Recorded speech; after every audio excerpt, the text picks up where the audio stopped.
Bai, kaixo, arratsaldeon.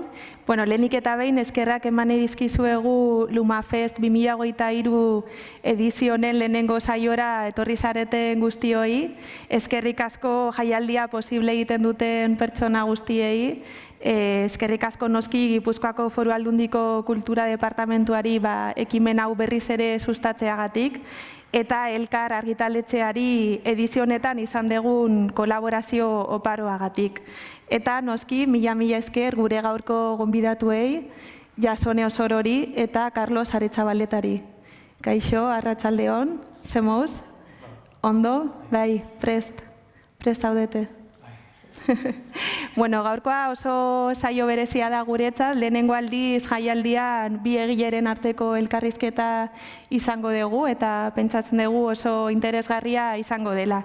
Baina hasi aurretik ohar pare bat, alde batetik badakizue jaialdiko topaketa guztiak online jarraitzeko aukera dagoela, Zoom erabiliz, eta gaurko esteka gure sare sozialetan jada partekatu dugu, egunero gauza bera egingo dugu.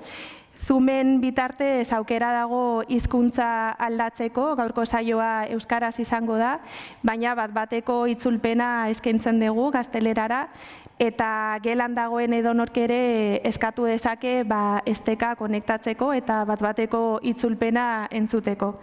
Online jarraitzen ari zaretenok, zein hemen zaudetenok parte hartzeko aukera izango dezue, gainera gustatuko litzeguke saioa parte hartzailea izatea.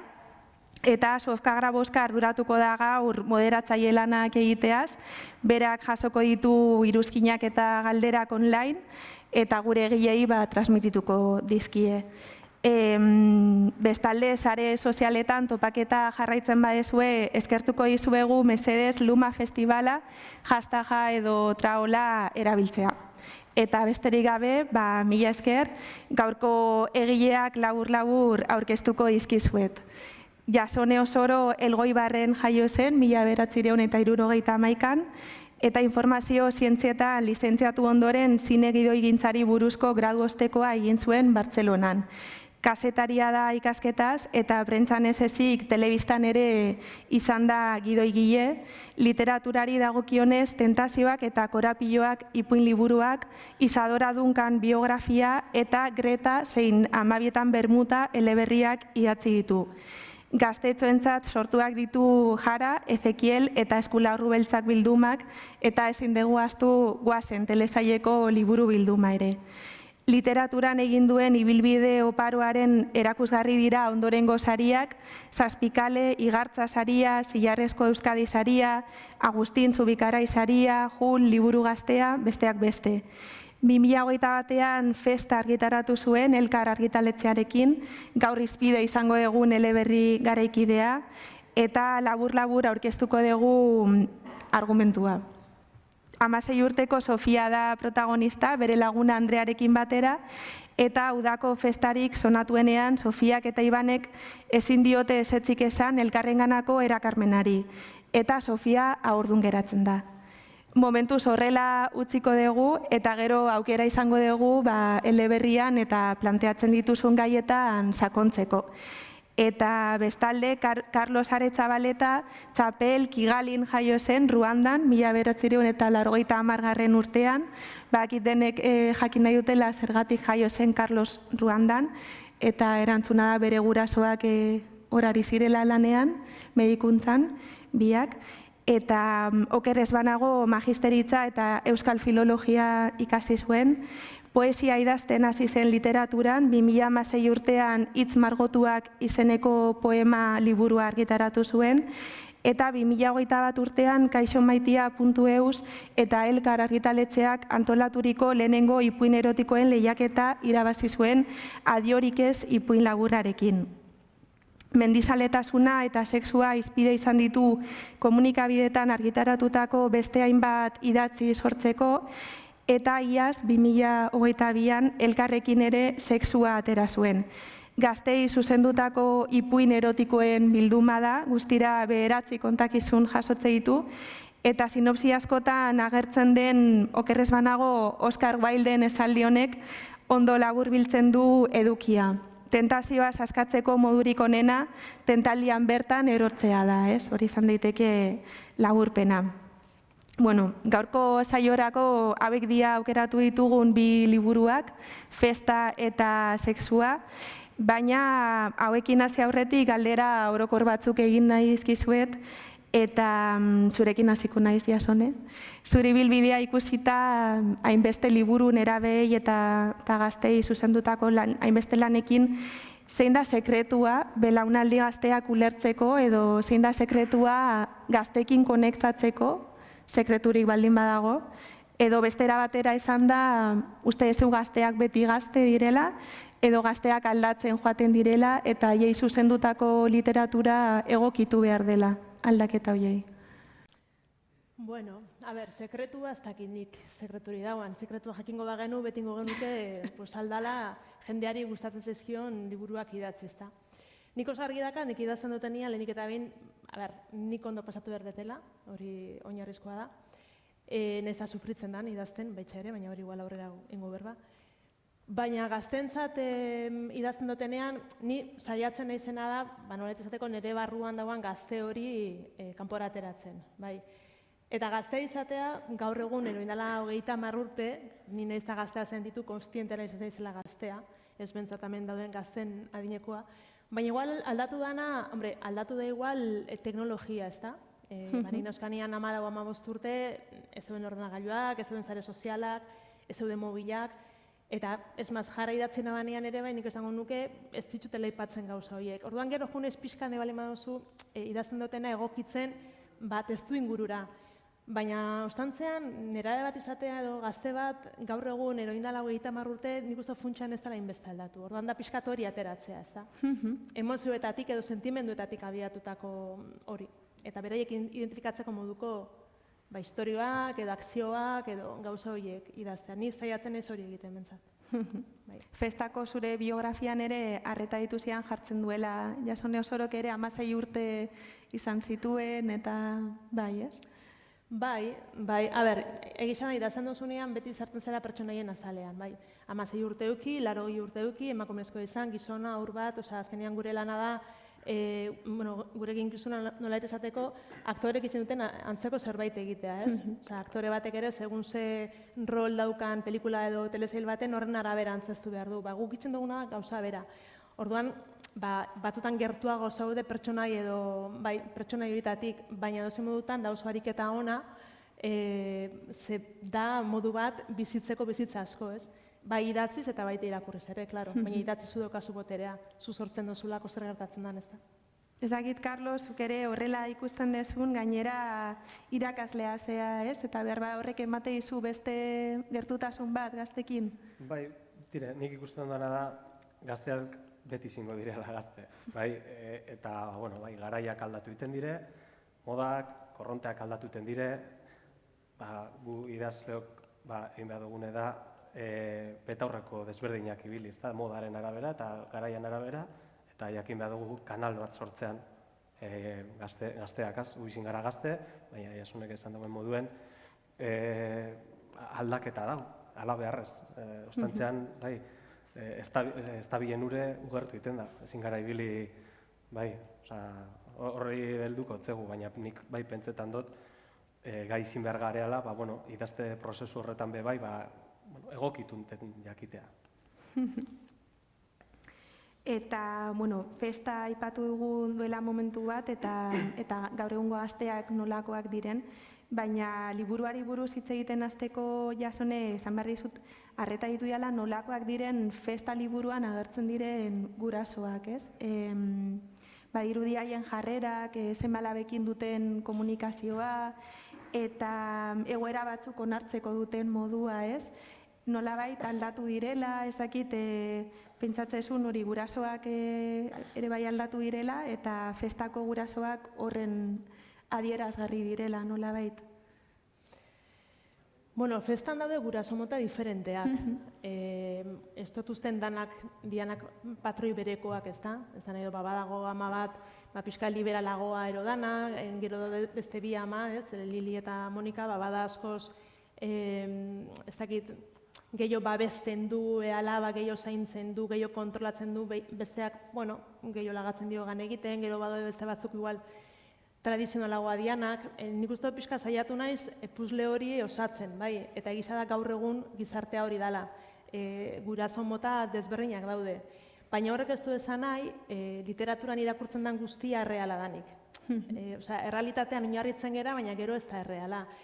Gu literaturaren bitartez saiatzen gera edo ni bentsat entretenitzen eta gizartearen islada bat kontatzen batzutan eta beste batzutan izan beharko litzatekeena. Bai, hau da, ez gaude konstantemente errepikatzen ikusten duguna. Batzutan gaude aurre hartzen, guk etorkizun baten nahiko genuken hori posible izan dadin. Bai, literaturan nik uste dut betetzen dula baita ere funtzio hori, funtzio bikoitz hori. Fikzioa da, azkenean, ez? Naiz eta batzutan... Bai, baina fikzioaren bitartez egia asko kontatzen dira. Ez maz, nik uste gaur egun komunikabietan baino egia gehiago fikzioan dagoela literaturan. Bueno, gaur egun eta beti da nik nire galderen erantzunak beti topatu ditut literaturan liburuetan, ez da? Orduan, askotan aurretik doa. Irudimena eta fikzioa gizartearen aurretik doa. Nik uste dut, idazle bezala, ausartagoa gera, gauzak kontatzeko eta gauzak esateko eta gauzak pentsatzeko egunerokotasunean murgiluta gaudenian baino, ezta? Eta nik uste dut hori nabaritzen dela literaturan. Kuriosoa, aipatu ezula ausardia eta Carlosen liburuak ere hauka ausardiatik asko, ez? Gauza batek arreta ditzen du zure liburuan, Carlos, eta da aniztasuna. Bederatzi kontakizun horiek jasotze dituzte bederatzi pertsona oso ezberdinen bizipenak, genero aldetik, adin aldetik, egoera desberdinetan daude, sexu orientazio desberdinak ere agertzen dira. Ezakit idazten ari zinenean, zure asmoa aniztasun hori jasotzea edo islatzea zen, edo sortzen juten zen, ezakit. Hasieratik gurot esan, genero hontan murgidu nintzeneti, ondela urte batzuk, nire lehenengo errelatu erotikotik, beti nire posturea izinde aniztasunetik jokatutea. Igual egiera hitz osoa oso zabala da, eta igual gure realidadearen edo gure gertuko realidadearen zati txiki besterik ez dauela hartzean, fikzioa da egia da, kasu gehienetan, eskinetxu beten dau, baina nire kasuaren horrek ez daukentzean errealidade edo errealidadetik edan izine. Haude, errealidade kutsu, nahikotxu topebleiz liburuen. Hola, nulertu nagoenik momentu hasieran, ez da? Niretzat, horregoan idazle modu niretzat, hasi barriten erronkea, ez da? Kontetea, zeuser, akaso, diferentea, nik ez dut eskubridu ez, ni aurretik askoz begea egon dire, baina niretzat erronka politezan. Haian saiatzen ari zea genero horri, ez? Literatura erotikoari zerbait berria ekartzen alde horretatik? Askotan galdetu dut neure buruari, ez dakit zein dan zentzu horretan nire ekarpena, ez da? Pentsetan dut idatzi dala, desente ganera honen inguruen, eta euskaraz be idatzi beste kontu eta da, idatzi dan sasoi horretan, batzuk eta 2019 hamarkadan zelan heldu zirean, heldu baldin bazirean gure belarri edo begietara. Nire begietara behintzet ez zirean heldu gehienak euskal produkzioak urotezan.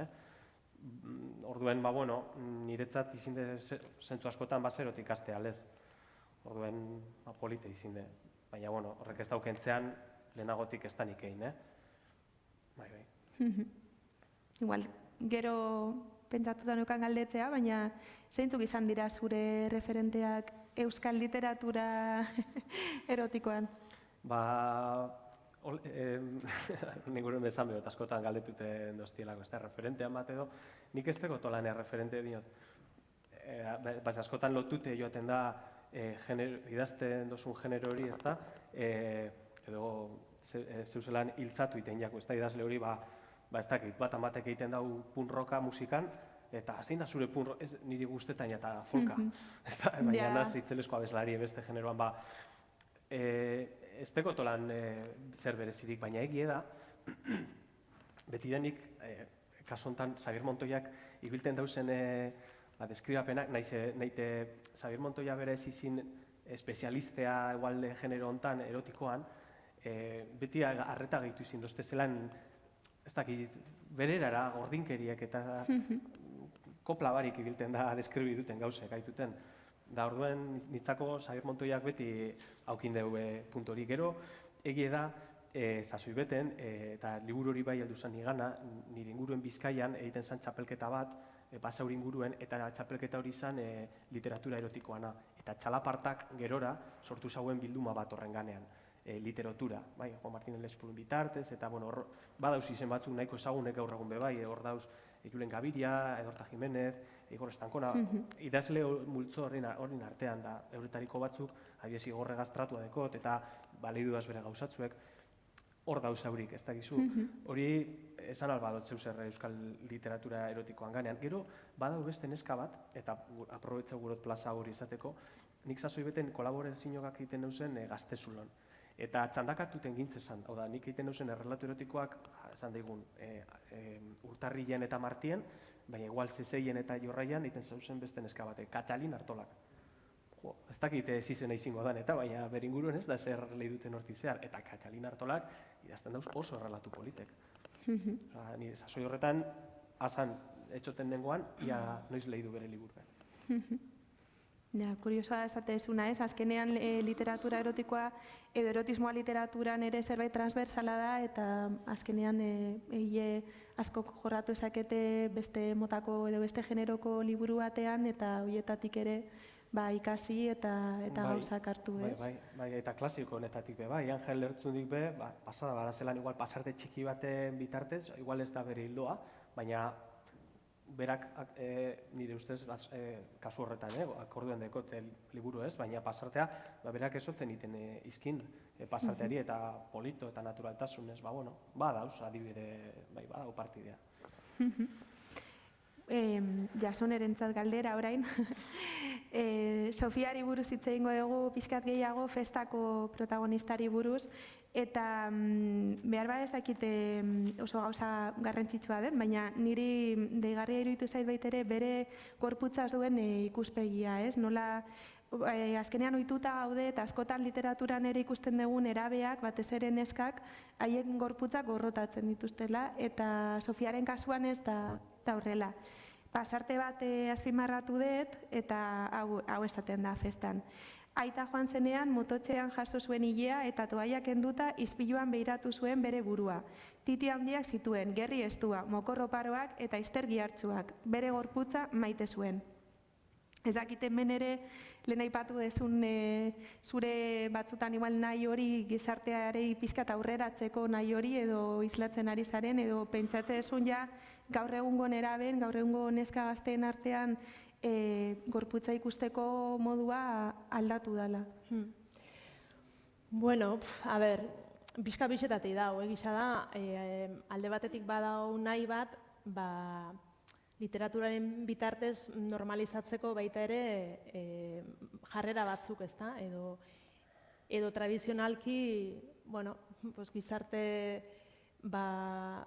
matxista honek ezarri ditu nahin bat portaera edo jarrera edo gure gorputzarekiko, ez dut izango gorroto hori, baina bai ez atsegite hori, ezta?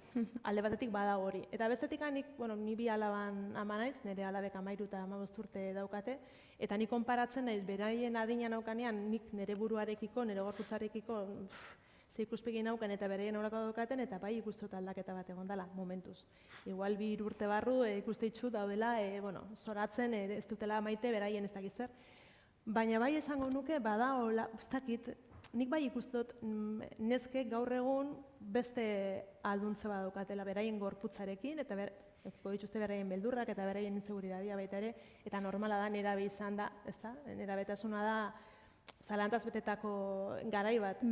Orduan zaude konstantemente onartzen aldaketa batzuk, zure gorputzen aldaketa, zure izaran aldaketa, dana, ezta? Orduan da pixkat bi horietatik, ikusten dutena eta nahi dutena, bi horiek ez. Gainera, behar bada gorputza ikusteko modua gauza bat da, ez? Baina festako bi protagonista eta lagun horretan ere ikusten dugu beste jarrera batzuk, beste gauzetan ere bai, adibidez, mutilekiko edo beste pertsonekiko ligatzeko eran, haiek dira askotan, ezakit, lehenengo mugimendua egiten dutenak, ez? Bai. Bueno, baina hori nik uste gaur egun nahiko, Bai. hori nire garaian, bueno, nire garaia azken bola, baina bai, nik uste horre ere beste naturaltasun batez bizi dela, ez da. Bentsat, nik sare sozialen kontua ez gehi kontrolatzen, bueno, gaur egun aplikazio asko erabiltze dituzue jendea ezagutzeko, ez da. Eta hori igual neurri baten trampa bat ere bada, ze ohitzen dira jendea ezagutzen pantaila baten bitartez, horrek suposatzen duen guztiak, ez? Gure garaian dana zen aurrez aurre, horrek suposatzen duen guztiak emet ere. Baina bai ustot jarrera aldetik ere neske gaur egun ez daukatela bestearen zain egon beharrik. Zerbait nahi balin badute, bueno, beraien beldurrakin, baina hala ere nik ustot bila joaten diala, ezta? Bila zentzu positibo baten, Bai. Ahalduntzea. Bai. Hori da. Bueno, orain berba idazteko moduari buruz galdetuko dizuet pixkat gehiago. Ohikoa da ipuinetan edo kontakizun laburretan pixka sorpresarekin jokatzea, ez? Eta sexuan ere horrela da, askotan narrazioak eramaten gaitu edo irakurlea eramaten du zentzu batean eta iristen da momentu bat hori aldatzen dela edo, bueno, bat-batean espero ez genuen zeo zer gertatzen da, etortzen da, eskubritzen dugu, eta batzuetan gainera amaieran gertatzen da, ez? Azken lerroetaraino itxaron behar dugu benetan kontakizunaren zentzua ulertzeko, ez? Eta adibide bat izan daiteke zirrimirriak kontakizuna, kontakizun honetan narratzailea eta protagonistak bigarren pertsona erabiltzen du bere maitaleari hitz egiteko, baina amaieran ikusten dugu, Carlos, maitalea dela, edo esango dugu edo ez? Bestelakoa. Pilakaz funtzionetan dago, gehorik ez dut esango. Pilak edo bateriagaz funtzionetan dago, amantea edo. Bai, bueno, amaieran edo jakiten da bai. Bai. Beste rekurso bat. Hori, pentsetan dut, niot nahiko ohikoa dela, eta irakurle moduen, neuri behintzete irakurle moduen guztetan jata. Hor, azkenean, ez dakite, alde bietan edo nazelako, odanok egoten gara, azken baten irakurten dugunean. Helburua iziten da, idazle moduen, irakurlea arrapetea. Guatutea eta esatea, geratu zatez hemen, guatu izu liburue. Eta, bueno, irakurle moduen irik guztetan jata, idazle batek ibilten dagoenean hori. Gero, nabardurak dauz, gure desan, askotan da bebai modu, zelan harrapatzen zaitunen. Batzuten izin alda, zeuzelan limurtu alzaitu idazleak, pitike, prozesu hori izitea astiro. Baina, bueno, ez dakit. Adibidez, dela gitxi lehidutako Jonan Duesan liburuen, Luan Itzalan, ez da oso liburu mardul, eta horrego nintzen. Engantzatuta. Akauraino, bai. Xabier Montoian liburuetan. Xabier Montoian buruen Euskal Hiria zutan, lango liburukotea, baina dena errelatuak zirean, eta nik pentsetan, errelatu honek ondo amaitu behar dugu. Guztietan zeu zer pasetan da, akauen. Bueno. Ja, Sone, zure kasuan lehen aipatu dugu festako laburpena eta liburuaren kontrasalean ere agertzen da, ez? Sofia protagonista agurdun geratzen dela. Orduan, behar bada liburu honetan, muina ez da Sofiari gertatzen zaiona, baizik eta Sofiak horrekin egiten duena, egiten ez duena, hartzen dituen erabakiak edo hartzen ez dituenak, horrek bere bizitzan daukan eragina, ez? Zakite, askotan juten zea ikastetxetara, uste zure liburuak aurkeztera, eta ikusi ezu festako protagonistarekin empatia sentitzen dutela gazteak? A ber, bueno, bi gai bezala ez da, bi galdera daude hor uste. Bueno, alde batetik, noski dela importantea gertatzen zaiona. Ez maz, hori da klabea, aurdun geratzen dela, eta hori izan zen niri burura etorriztean lehenengo gauza liburua planteatzeko orduan. Arrazoia zein, bueno, besteak beste, alde batetik talen aipatu dugu ez da nola egokitu behar geran gizartean gertatzen dian gauzetara, eta egokitzen gera gure bizipenetara. Eta nire bizipen bada ama naizela, binera beren ama. Eta kezkatzen hau, neskadia gainera, kezkatzen hau gauza bada beraiek aurdun geratzea nahi ez badute, bai?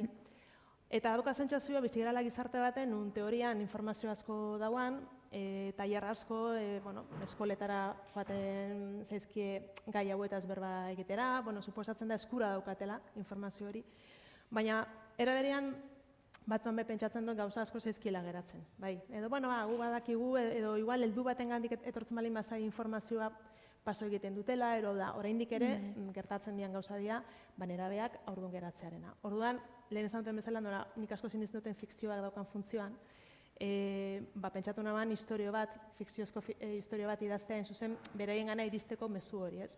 Nola, festa baten liburuak bi parte dauzka, oso banatuta, gainera bada igerilekuan, ditzen da, eta bestia igerian. Igerilekuan da, festa bat antolatzen dela, olako igerileku badaukan etxe guai baten, bertara joaten dira, eta lehengo partea da hori. Da, dibertsioa, da festa, igerileku baten ondo pasatzea, ez?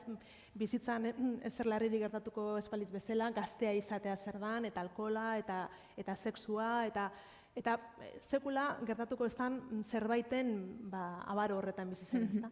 Eta bigarren naia da igerian, eta igerian daia da Sofiak pentsatzen da banean oraindik ez daki haurdun dagoela. Eta horrek suposatzen du bere bizitzan eta bai zuk esan duzun bezala zer eragiten dion, ez? Osea, bere beldurrak nola aldatuko ere bizitza kontatu ez kontatu, gurasoekin harreman on edukidet komunikazioa baina berean zailtasuna dauzkat hau esateko, nire lagunaren aurrean ere ez dut onartu nahi. Orduan hori guztia azaldu nahi naban, emozioetatik iristeko nerabe hoiengana, ezta? Neska hoiengana ikusi dezaten zer gertatu alzaien, zer pentsatu dezaketen eta zer sentitu haurdun geratuko balira, ezta? Ze gauza gertatzen dira. Orduan, bueno, da liburu bat, entretenigarria, sexua da, ondo pasatzen dute, baina gero da erreflexiboa ere. Eta bigarren partean zuzen da igerian, ze Sofiak igeri egiten du, eta ja bigarren partean igerilekoa ja ez da jolas leku bat. Ja da hausnartzeko leku bat, bai. Ja bai ala bai, bueno, dau ur handitan sartuta, bizitza, ez? Bizitza letra larriz, ez gaztea geranean ikusten dugun bizitza jostalari hori, baizik eta bestea, ez da? Orduan, importanteena liburu honetan da haurdun geratzen dela. Eta ze esate izute festaren inguruan, Sofiaren inguruan? A ber, egisa da, nik ustot bi alderdietatik irakurtzen dutela, ez da? Lehenengo atalak harrapatzen ditut, ustot importantea da lehen Carlosek ez zabana ez, irakurlea harrapatzea eta engantzatzea eta ondo pasatzea. Eta gero bigarren parte horrek, bai, pentsarazten die. Batez ere neskei. Baina, mutilei ere, mutilen kontua ere bada. Neska bat haurdun geratzen da, mutil badagoelako. Orduan bien gauza da, ez da? Naiz eta gero, erabakian nik ustot neskak hartu da, baina hori beste gai bada. Baina, hori ere aipatzen da, ez da? Zen ere jarri behar izan nintzen pixkat, Sofiaren azalean, ez? Osa, ni haurdun geratuko banintz eta 16 urterekin, eta gainera mutila da festa baten ezagutu duten pertsona bat, ez da nire bikotea. Kontatu egin behar diot. Kontatzeak zertan laguntzen dit, berak eskubidea dauka jakiteko aita dalako, aita da. Haurdun geratzen naizen momentuan ama naiz, orduan gauza guztiek ere nik nire buruari galdetu behar izan izkion idazteko. Orduan oso ariketa ona da baita ere, egunen baten espero zetz, baina nire alabei zerbait kontatu behar balin badiet, aldez aurretik badauzkat enbat gauza pentsatuta.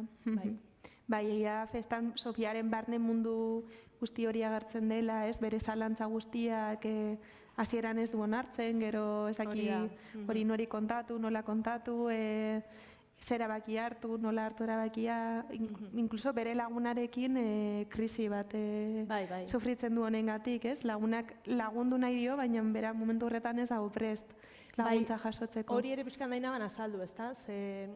Nera betasunean ematen du izkidetasuna dela forever, nire lagun honean izango da betiko eta beti. Eta, izan daiteke betiko edo ez, eta batez ere badaude desenkontru batzuk, ez? Eta batan desenkontru hori da zuzen egia batzuk ez duzula onartu nahi. Eta zuk onartu arte, edoznik esango dizu edo zer horren inguruan zuk hartuko duzula hori zure kontrako eraso bat bali bezala. Eta hori pasatzen jako Sofiari, ez? Ez du ikusi nahi, ez du onartu nahi, orduan berarentzat, baina hainbat gai daude txertatuta, ez? Traidorea da. Osa, esan nahi dut, nik nahi naban hitz egin haurdun geratzeaz, baina nahi naban hitz egin adizkidetasunaz, eta gurasoekin daukagun harreman eta tirabirez, eta sexu indarkeriaz ere bai, porque badau pasarte bat, igual, segun zeinentzat ez da oso importantea, baina niretzat bai ez, bizilagun horrekin daukan bizipen hori, orduan, azkenen batean lehen esan dutena ez, literatura bada modu bat, hainbat gairi buruz hitz egiteko. Bai, noski. kuriositate bat galdetuko izute Jasone honen arira, eta da askotan idazleek esaten dutela bigarren mailako pertsonaiak pixkat arriskutsuak direla, ez? Haukate joera hori protagonismo gehiago hartzeko, eta batzutan inkluso trama nagusia arriskuan jartzen dutela. Festa jazten ari zinenean, Andreari, Sofiaren lagunari, neurtu behar izan zenion nola bere protagonismoa, zen Andreak ere baitu bere gatazkak, gainera nortasun handiko pertsonaia da, eta ez dakit, nola bizi zenitun bi pertsonaien hauen arteko? Bueno, nik uste dut Sofiaren ibilbidean beharrezkoa dela Andrea. Batak bestea behar du, ezta? Ez dut beste historia bat izango litzateke Andrea gongo euspalitz. Egisa Andreak nortasun asko daukala eta badaukala bere kontakizuna, ez? Enez kontziente ni batak bestea jan dezakenik, ez dut beldur hori euki, eta ala gertatzen baldin badara ez dut usten, ez dakit, zan nahi dut hori ere igual ederra da, ez? Osa, lortzea bi pertsonain, ez da bat izan protagonista, besteak ere pisu hori eukitzeak esan nahi du behar bada, ondo landu dozula pertsonai hori, ez dakit ez, barne mundu hori eman diozula eta bilakaera bat ere lortu dozula ez da arko hori, pertsonaien arko hori, orduan, bueno, hola izan baldin bada, Bizka, Sofiaren kontrapuntua da, ez, Andrea, beste izaera ezberdina, noski ez, bi pertsonaia ezberdinak dira eta izaera ezberdinak dituzte, eta ez dakite pentsatu esun Andreari buruz gehiago idaztea? Ez da pentsatu, baina, bueno, kontuan hartuko, igual, ez dakit, gero entxinen egin nengo berba. Beraz ikusten dago. Bueno, duela gutxi irakurri nuen Nayatel Hatzmi egileari egindako elkarrizketa bat, eta bere gogoeta bat zuekin partekatu nahiko nuke, zen uste, biontzat interesgarria izan daitekeela, ez? Berak eleberri erotiko bat argitaratu zuen, La cazadora de cuerpos, izenburukoa, eta asko galdetzen zioten literatura erotikoaren inguruan, zergatik momentu batean berak erabakitzen du literatura erotikoa lantzea edo erotismoa esplizituki lantzea, ez? Eta berak esaten du, zaila da literaturan sexuari buruz hitz egitea, azkenean badago guzti honetaz broma egiten duena. Orokorrean ironia asko dago, baina implikazio gutxi. Eta esaten du baitere, harrigarria iruditzen zait nola eleberri oso onak gai honetaz nahita aldentzen diren, ez dut ulertzen. Zure kasuan, Carlos, literatura erotikoa idazten dezu, ez? Eta bai, zure kontakizunak gainera esplizituak dira, ez dakite aurreritzi horiek sufritze dituzun edo... Aitortu dut, ariketa polita izin dela. Gaurko gunean horren inguruen sarriten pentsatu dudan arren, gaurkoan behintzet hona etorri aurretik eta galbaieri bueltaka hilinako, bueno, zatik joango naz. Lehenengo eta bat pentsetan dut, euskal literaturan kasureko, igual, erotismoak ointzur arte, zelan esaten duan, errelatu erotikoak, hobeto esan da, edo erotikoek, ez da hori haukin ointzur arte euren habitat naturala, bai? Tarteak, bai, espazioak egon dire, argitalpenak egin dire, poemak egin dire, gauze samurrak, politek, sakonak, baina esplizidade hori, igual euskal literaturan, ez dakit, nor naz nire esateko, ez da, baina igual kanpotik ikusite modu anekdotikoan, enaz aditu ere zentzu horretan, ez da, baina igual zentzu anekdotiko baten inde beste literatura batzuen aldean, neska honek, ganeran, dinot, katalanez asko idatzi den, neska honek katalana da, incluso imaginetan dut berbazari dela munduko hizkuntzen inguruen. Niri gauza batek atentzioa gehitzean dozte eta da, zelan gizakiok, zelan bizi izin garean, historikoki, zelango harreman aukin dugu lisuntasunegaz, ez da, lisunkeriegaz.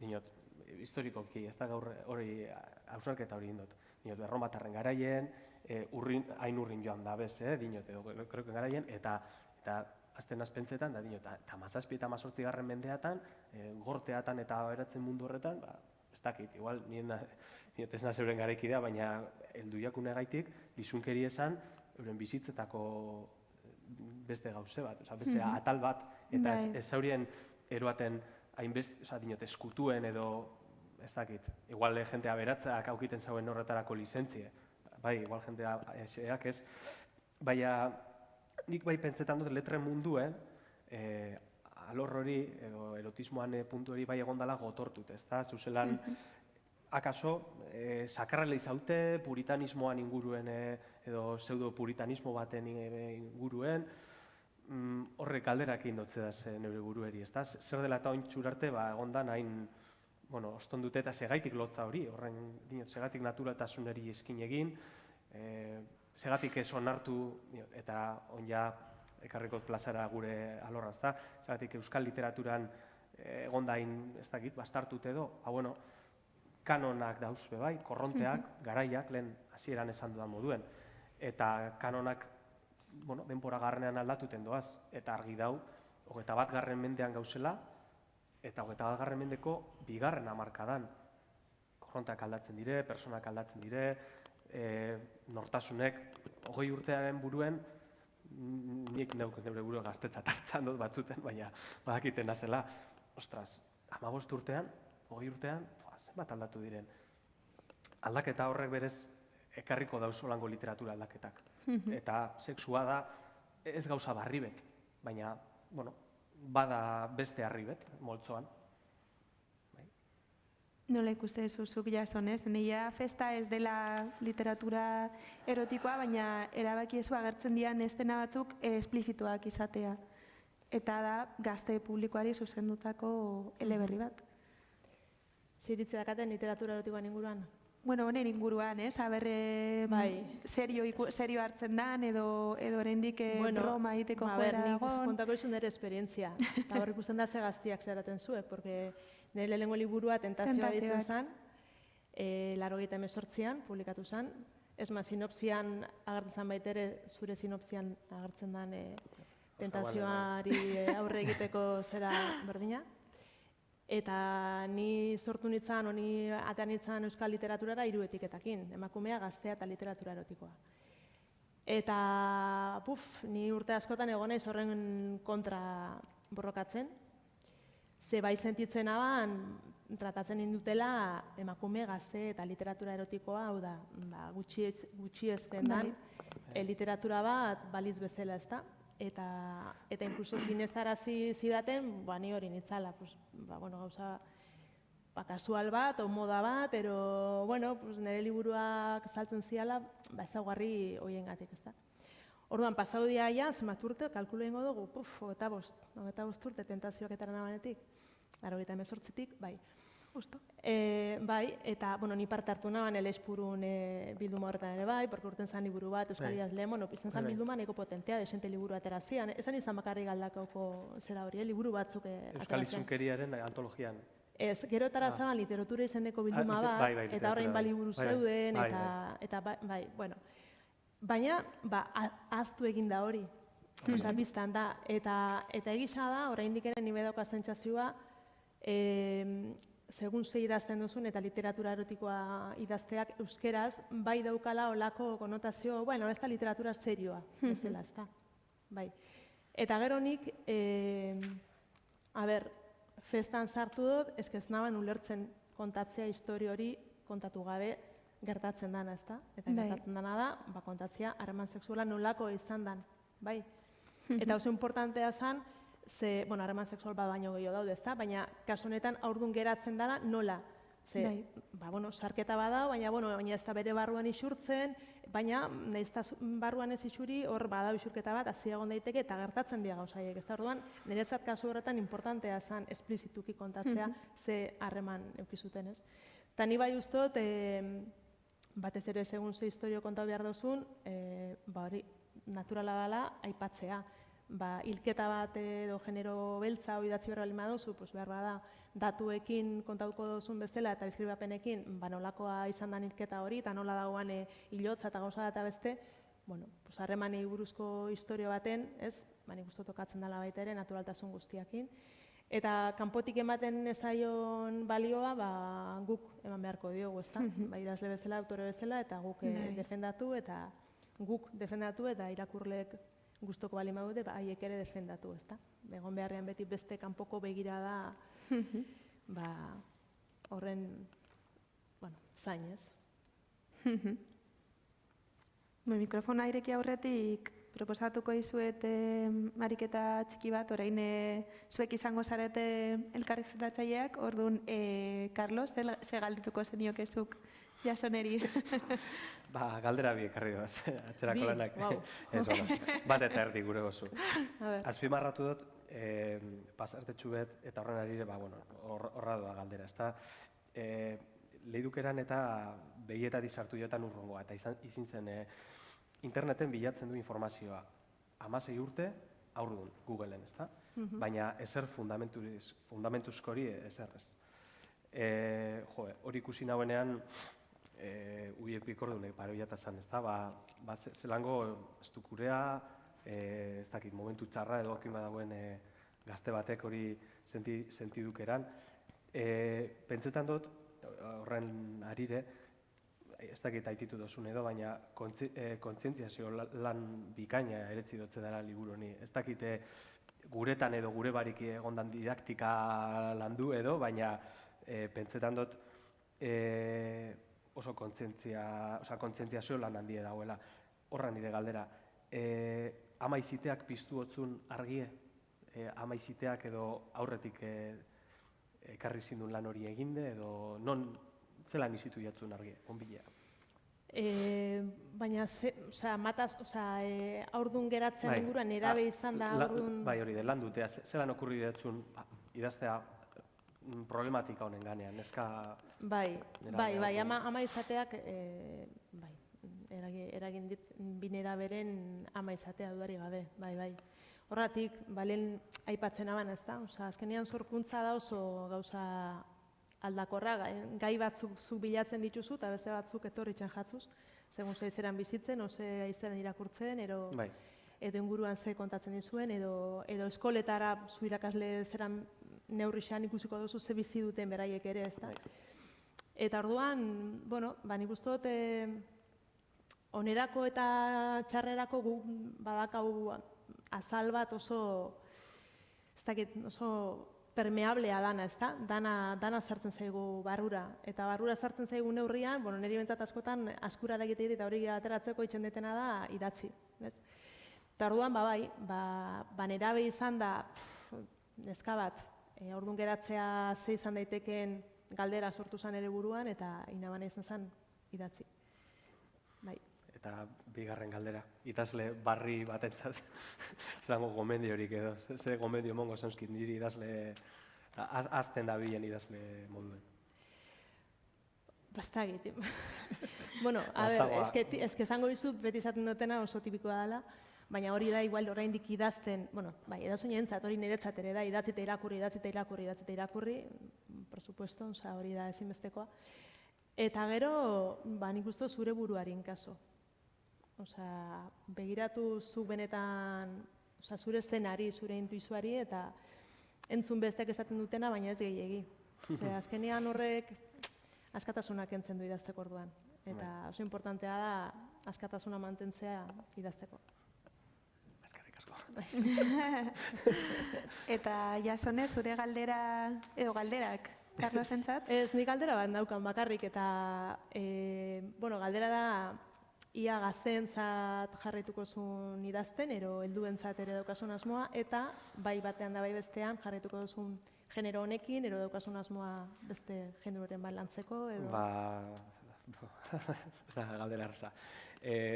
Oindala gitxi, liburua bidatzi nagoenean, prozesua izin zen, literatura murgiltzen garezanean idazten eta prozesuek ez diriziten egonkorrak, gero igual etorriko da galdera hori, baina fluktuazioak dauz, eta zauke polito dakizute.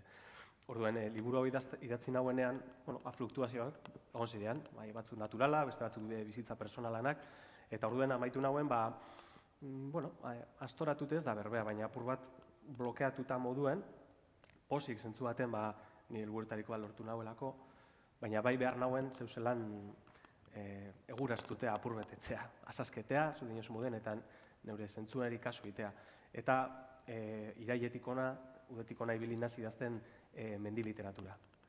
Ni eskalatzaia amorratua naiz, mendizala amorratua, eta txikitetik tope dut eskaladan mendien soseguen. sosegue, babesa, ez dakit, ie gaixotzeko modukoa, ez dakit ona izin den edo, baina bai, orduen, oingoan horretan ibilinez.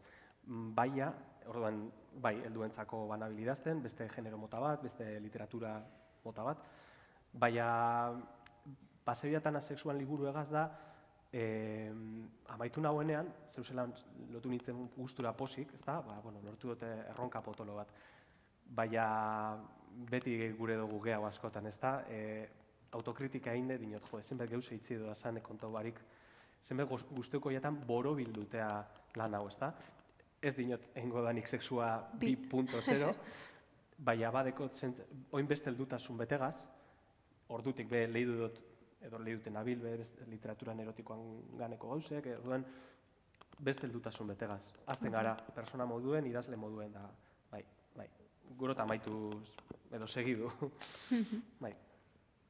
Eta, Carlos, zuk jasoneri egindako galdera, zein izango zen zure gomendioa idazten hasten ari den gazte batentzat?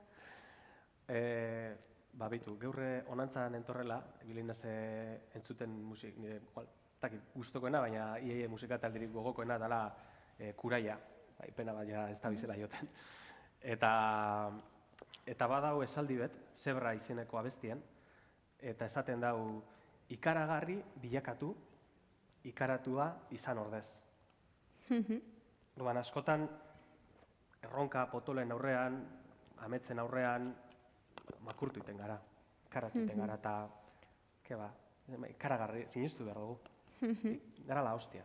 Este kontua da, gara la hostia. Kontua da, guri zitea, burrukatutea. Izin behar da, nien hasi zin inoz aparteko ezebe nire bizitzako arlo askotan, baina ekine izinez. Orduen, ikaratuarik, ikaragarri izan gara la hostia, eta ekin. Hori da nire gomendioa. Oso ondo. Irekiko egu mikrofonoa, ez dakite gela norbaitek galderaren batei nahi duen, Ainara?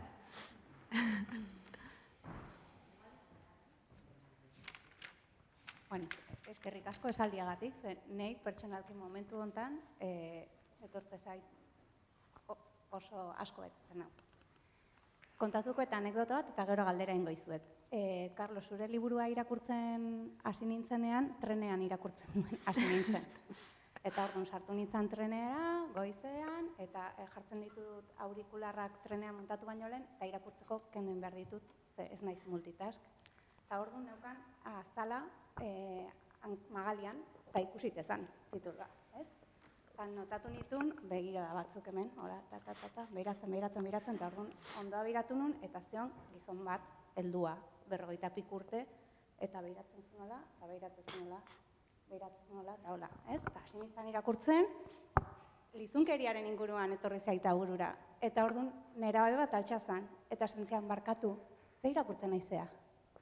Eta orduan, portada erakutsiko diazu, eta argazki bat intzion, eta sentzian eskerrik asko. Ez? Eta hor ikusi nun, ostras. Aldea. Ez? Nola aldatu dian gauzak, ez? Eta ze pentsatuko zun ondoan daramaten tiponek, eta ze pentsatu duen beste arko, ze erakarri dio beste arki. Zure liburuaren tituloa da gordina, sexua. Ez? Orduan, pues jazta, al grano, pentsatuko zun, hori torri zaite, kontatu nahi nun. Eta gero galdera da, karo, sortzaileak garenok gure motxila dauzkagu, ez? Eta orduan iten ditugu sorkuntza prozesuan gabiltza eta motxilatik karga botatzen dugu sorkuntzara. Eta zuen kasuan, zu adibidez, irakaslea zela esan duzu. Baina bien kasuan, sortzen dezutenean badago didaktikaren pixua. Ez nahi, sortzen dezute pentsatuz, sortzen dezuten horrek eduki dezaken zama didaktikoan, edo eragin didaktikoan, edo irakurlean sortu dezaken zentzu hortan sortzen dezute? Jason, bai. Bueno, a ber, oso komplikatua da. Nik esate batarako, gazteentzat idazten dutenean, azkeneko lehenengo liburuetan ez, baina azkeneko liburuetan, Eskularru Beltzak bilduman eta festa liburuan,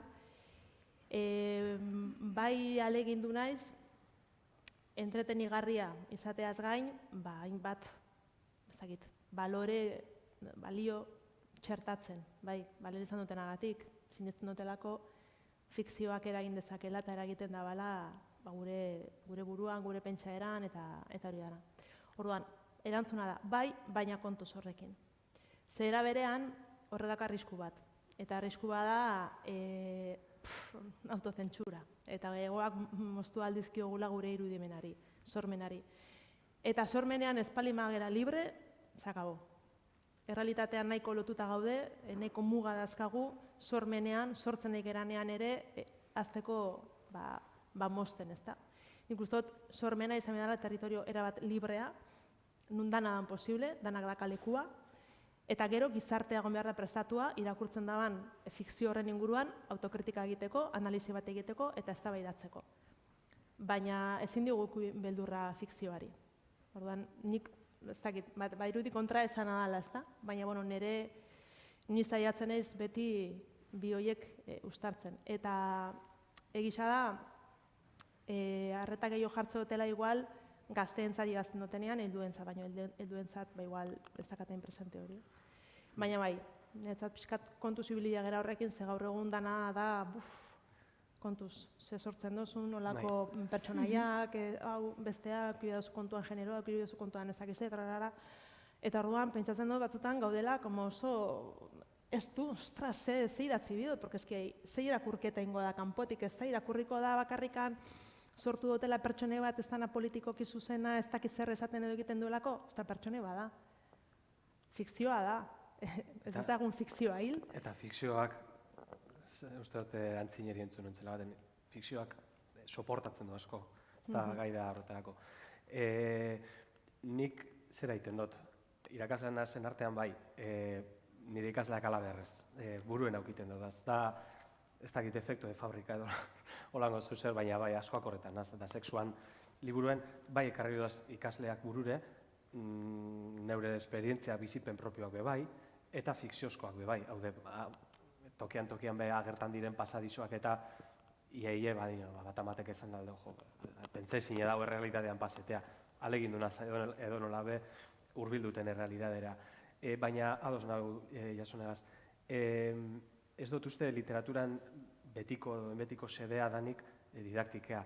Nire kasuen egia da, hurbiltasun egaitik bai holango errelatuek, bai mendi errelatuek, oin murgilduten hau horretan, bai ganera klabe horretan egin dut guretan, zehostantzean mendi literatura espezifikoa badago, nire hori itzata interesetan idazle moduen, eta idazten dudazanean holango errelatu erotikoak edo idatzi izin dudazanean bai, hurbiltasun hori, guri zindo topau. Non tope dut nire territorio libre zentzu horretan bakarra, dinot, sentiduteko gela baten barruen sarata eta iteko eta benetan nire, ez dakit zelan esan, nire gomitu edo oka guztiek poesian. Nik poesia idazten dodanean, ez dakit zelan esan, hor da beste liberazio, beste maila bat, beste estadio bat da. Baina bai, gazte literatura idazten dugunean, gure ez dala, nik uste dut, hartzaia kontuten hartzen dugule. Duen hartzaia ala beharrez, uste dut hor dagoela. Sofkak ekarri izkite online jasotako galdera batzuk, baten bat igualia jorratu dugu, baina interesgarra iruditu zaitzen, hau dago pixka lotuta orain komentatzen ari zineten honi, ez? Nola lortzen zuten zuen liburuetan gaur egungo gaiak jorratzea, gai interesgarriak, baina aldi berean moralistak ez izatea. Ez dakite funtzio didaktikoa, moralismoa, ez dakite... Ez dakit, nire dogmatismoak etzataz guztetan. Etzataz guztetan eta pentsetan dut azkeak izin behar gareala bai idazterak orduen, bai kontsumitzerak orduen, bai orduen kasu honetan nik ez dut egin behar izin aparteko hausnarketarik idaztereko prozesuen. Edan dut nire esperientziatik, nire inguruko lagunen esperientziatik eta gainera alegin dunez fikziotik edo fikziotik edan dabe errealidadean isla egiten. Orduen, gero, ez dakizelan esan, nire ustez dana da prosaikoagoa, simpleagoa. Igual gero hausnarketa sakonetan sartzean bagara eta baina idazten dozunean guri guzizin argie, nola uste dut nik. Eta Jasone, ezakit moralismoaren inguruko galdera honi erantzun nahi diozun, nola saiestu? Bueno, nik uste dut, nik lehen aipatu dut, nik literaturan eta fikzioan nire galderen erantzun asko topatu ditu dela, baina era berean idazteko orduan, uste dut, askotan osaiatzen ez galderak planteatzen, ezta? Osea, ematen dau, ez da bizela esan, osea, ezin duzu eman gauzak por hecho, idazten zaudenian ere. Nik uste dut importantea dela hor lagatzea margen bat, irakurleak berak bere konklusioak atera dezan, ezta? Konklusioak atera behar bali madia, porque batzutan literatura simplemente da entretenitzea. Osea, literatura edo zinea edo musika, ez da? Osea, ez gaude konstantemente, gainera que horror, konsumitzen gauza super serioa, reflexiboa eta ez, osea... Prosaikoa, simpleagoa da. Bai, behar ditugu batzutan gauza friboloa, ni frivolitatea defendatzen dut. Frivolitatea gabe, bizitza izango litzateke eske oso pisutsua, ez da? Orduan batzutan literatura hori ere bada, literatura eta esan dutena, ez da, zinea, bueno, edo zer. Eta gero oso importantea da, nik uste dut, pertsonaiak ere egitzen ditugunean, agertzea beraien zaurgarritasunekin ere bai, ezta? Indarguneak eta zaurgarritasunak eta beraien zalantzak eta festan kasuan, por ejemplo, Sofiak zalantza pila badauzka. Galderak planteatzen ditueten gabe, ezta? Eta erabaki bat hartu behar du, baina ez du hartzen, eta batzuna erabakia ez hartzea ere, erabaki bat hartzea izan daiteke, eta, bueno, pixkat, ez dakit, nik uste dana da, moralismoa egin nahi baduzu egiten duzu, hori bilatzen duzu, ez da gizela esan. Nik ez dut zekurazuten hori bilatu, bai, ez, dakit. Bai, lertuta. Beste galeraren bat gelan? Bai, Ainara.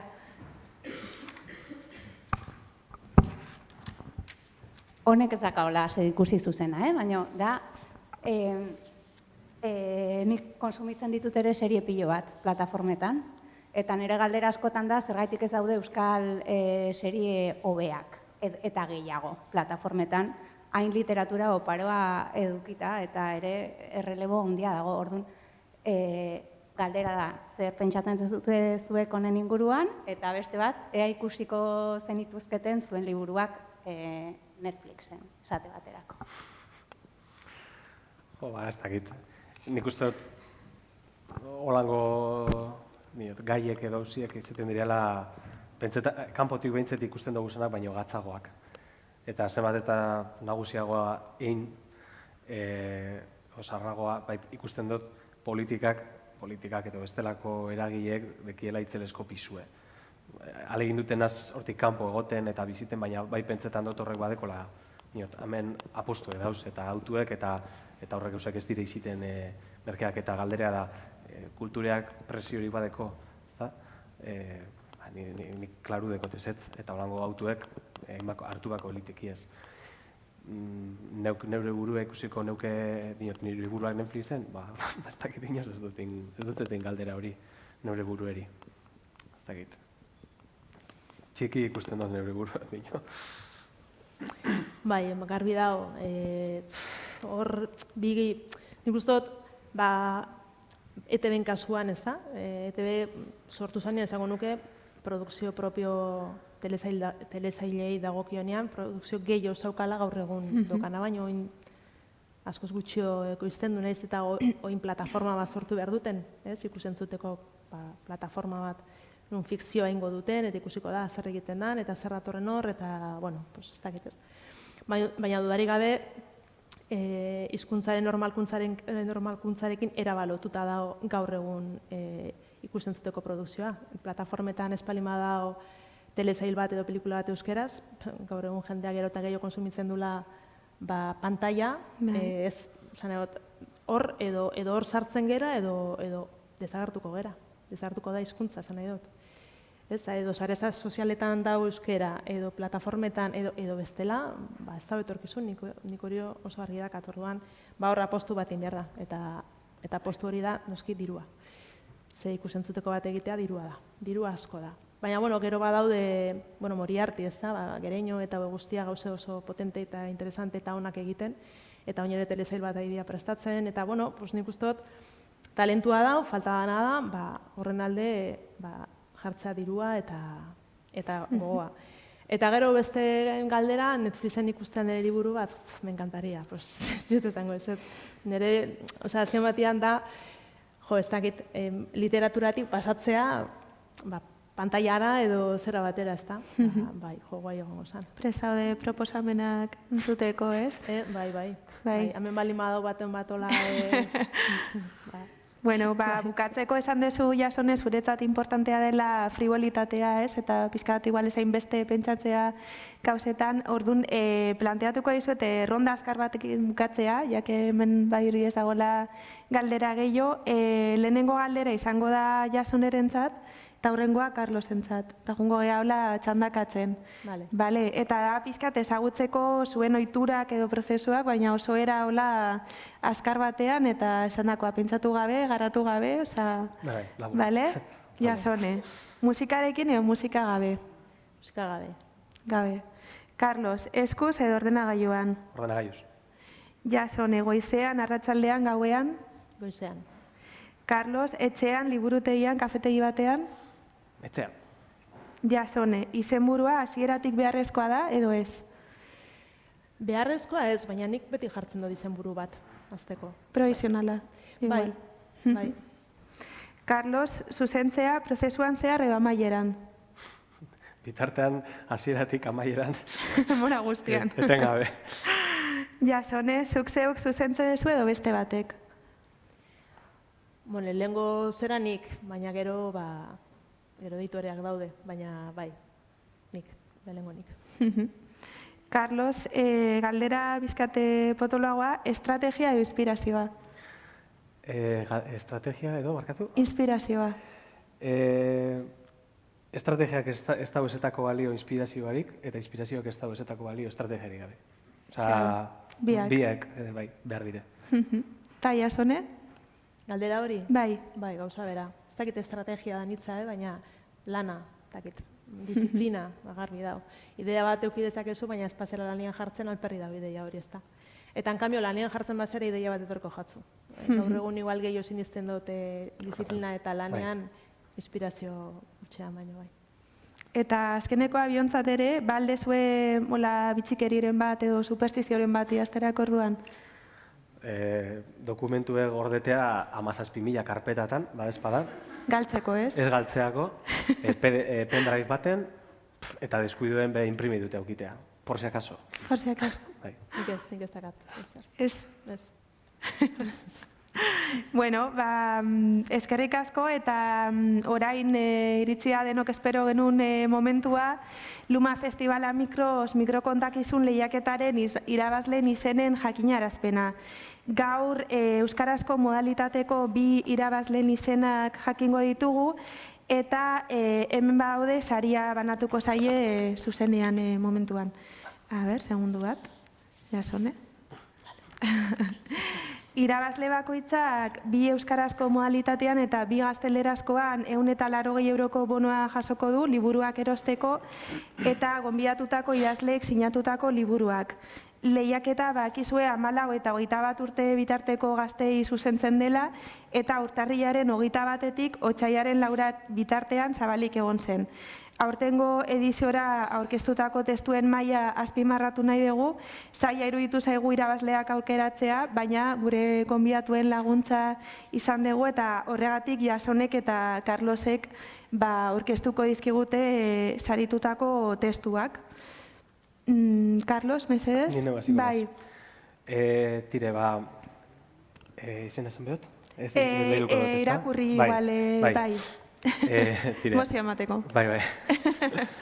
Bueno, esan behot, harrigarri izindala, hainber bagitziten, ikustea zenbet esan aldan, ez da, zenbat esan daiteken. Eta testu labur hau, oin lehiduko dana, horren adibide dekogu, ez da. Baliabide literario ugari bili deuz, eta deigarriena, inata, isiltasuna eta soinuen artean sortutako oksimorona. Indartzue eta adierazgarria. Armauta, sakona, bikaina, laburra. Bai? Lehiko testua bera? Bai. Aukeratutako lehenengo testua, hauze da. Isiltasuna ez alda beste soinu bat. Espazioa betetzen duen doinu bakarra. Bakarra, bakarrik, bakarra desjosia. Josita balego, beste zerez josia, hotzez agian, isilarazten ditugun horietaz, akaso. Behin, babeslekutzat genituenak, baina jada ez. Zera, Maria Llamosaz egilea bai? Maria. Izeneko kontu dipartekatu zen, eta, bueno, pues Maria Galdakotik etorritako, jonde izula, zorionak, eta datorla. Liburua, eta... Hemen, bion artean, era? Abixo emango Non jarriko gara? Bai, hemen bertan, igual erdian, ez dakit. Zorionak. A ber, Bai, jonde izula, Bai.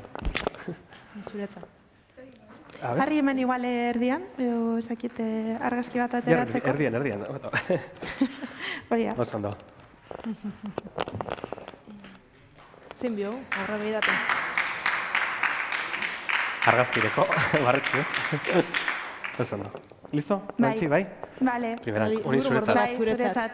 Eta jasone mesedez, Bai, nire neriko toko jata bestea, bueno, ez da bigarrena. Osea, bigarrena esango duguna, baina bila dira. biak maila berean daude. Bueno, kasu honetan ere berdina, ez da, hain hitz gutxikin hain beste gauza esatea, ze talentu bada, azken batean, eta, bueno, pixkat, hemen galdera pixkat existentzialoa bezala, ez da, o filosofikoagoak bezala, ez da, norbera bere buruakin dauzkan barne gatazka horiek, nor naiz, nor ez naiz, momentu batzan gauza pentsatzen du beste batzutan beste bat, ez, bestek nola eragiten duten, bueno, pixkat hori guztia, gutxi gora bera, hitz gutxitan.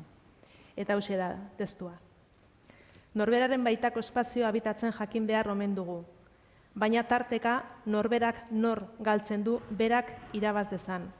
Horregatik, neure buruaren antonimoa bihurtu ohi naiz. Babesleku propioa, gudazelai ez naizenetan. Eta egilea da Naia Iturbe Orbegozo Tolosarra.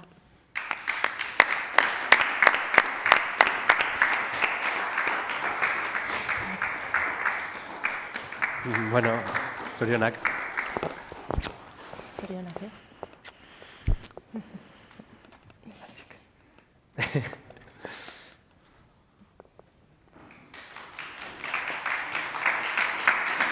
Ánimo, está disfrutado. Zuretzat, zorionak. Bueno, oso gustora egon geha, baina ja laster bukatu beharko dugu, eta amaitu baino lehen gogorarazi nahi dizuegu bihar beste topaketa bat izango dugula, Elizko idazlearekin, La caída del príncipe de fuego liburuaren inguruan hitz egingo dugu. Saio hau ingelesez izango da, baina bat-bateko itzulpena izango dugu, eta ostiralean bi saio. Alde batetik Leire Vargas poeta gaztearekin bat-bateko poesiaren inguruko workshopa, eta ondoren Victoria Alvarezekin topaketa Las Eternas liburuari buruz hitz egiteko. Gainera, azkeneko saionen amaiera Luma Festivala Mikros lehiaketako gaztelerazko modalitateko irabazleen izenak ezagutuko ditugu. Eta eskerrak eman dizkigu baitere Ebla liburu dendari, edizionetan liburu salmenta puntua antolatzeagatik, saionetako edo beste saio bateko liburuak erosi nahi badituzue, egunero hemendik egongo da Eblako eneko. Eta honekin Lumafest jaialdiaren bigarren edizioaren lehenengo saioni amaiera emango diogu. Eskerrik asko guztioi eta mila esker, Jason eta Carlos, laster arte. Bai, zuri. Eskerrik asko.